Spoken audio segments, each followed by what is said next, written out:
ایک پرسکون بستی تھی، سرسبز کھیت، بہتے چشمے اور خوشحال لوگ، مگر وقت کے ساتھ ان کے دلوں سے شرم، حیا اور ایمان سب مٹ گیا۔ یہ قوم سدوم کہلاتی تھی، جو ایسی گندی عادتوں میں مبتلا ہو گئی تھی جنہیں سن کر بھی انسان کانوں کو ہاتھ لگا لے۔ وہ مردوں کے ساتھ ہی میل جول رکھتے، عورتوں کو چھوڑ دیا تھا، ظلم کرتے، راہ چلتے مسافروں کو لوٹتے اور ہر بلائی میں فخر محسوس کرتے تھے۔ انہی کے درمیان ایک نبی تھے، حضرت لوط علیہ السلام۔ وہ ان کے خیر خواہ تھے، دن رات انہیں سمجھاتے رہتے کہ اللہ سے ڈرو، ایسی بے حیائی مت کرو جو تم سے پہلے کسی نے نہیں کی۔ مگر قوم ان کی بات پر ہنستی، مذاق اڑاتی، کہتی اے لوط، اگر تم نے اپنی نصیحتیں بند نہ کی تو ہم تمہیں شہر سے نکال دیں گے۔ حضرت لوط علیہ السلام کا دل غم سے بھر گیا۔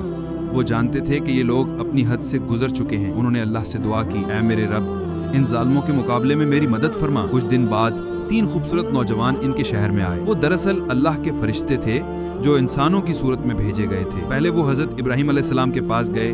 وہاں ابراہیم علیہ السلام نے جان لیا کہ یہ فرشتے ہیں اور وہ عذاب لے کر قوم لوط کی طرف جا رہے ہیں۔ جب وہ حضرت لوط علیہ السلام کے پاس پہنچے تو آپ انہیں اپنے گھر لے گئے۔ شہر کے بدکار لوگوں نے جب سنا کہ ان کے گھر حسین نوجوان آئے ہیں تو وہ دوڑتے ہوئے وہاں پہنچ گئے، دروازے پر دستک دینے لگے، شور مچانے لگے۔ لوط علیہ السلام گھبرا گئے، فرمایا یہ میرے مہمان ہیں، اللہ سے ڈرو، مجھے رسوا نہ کرو۔ مگر ان کی قوم باز نہ آئی، وہ دروازہ توڑنے پر تل گئی۔ اسی لمحے ان فرشتوں نے کہا، اے لوط، پریشان نہ ہو، ہم اللہ کے بھیجے ہوئے فرشتے ہیں، یہ تمہیں کوئی نقصان نہیں پہنچا سکتے۔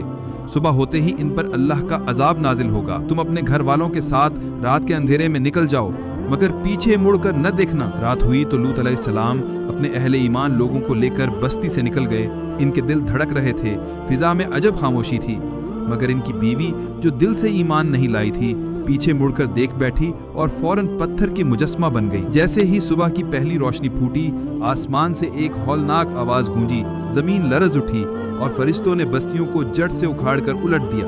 اوپر کی بستیاں نیچے کی اوپر ہو گئیں، پھر ان پر پکے ہوئے مٹی کے پتھر برسنے لگے۔ لمحوں میں وہ آباد شہر ویران قبرستان بن گیا۔ ہوا میں راکھ اڑ رہی تھی، زمین سیاہ پڑ چکی تھی اور خاموشی میں صرف عبرت کی سرگوشی باقی تھی۔ اللہ نے لوط علیہ السلام اور ان کے مومن ساتھیوں کو بچا لیا، مگر جو نافرمان تھے وہ ہمیشہ کے لیے مٹ گئے۔ یہ واقعہ انسان کو یاد دلاتا ہے کہ جب کوئی قوم ظلم اور بے حیائی میں ڈوب جائے تو زمین بھی اس کے بوجھ سے کانپنے لگتی ہے اور ایک دن اللہ کا انصاف ضرور ظاہر ہو جاتا ہے۔ ہماری ویڈیوز اچھی لگیں تو لائک کریں، دوستوں کے ساتھ شیئر کریں، یہ صدقہ جاریہ بھی ہے، اور ہڈن ٹروتھ NS کو سبسکرائب کرنا نہ بھولیں۔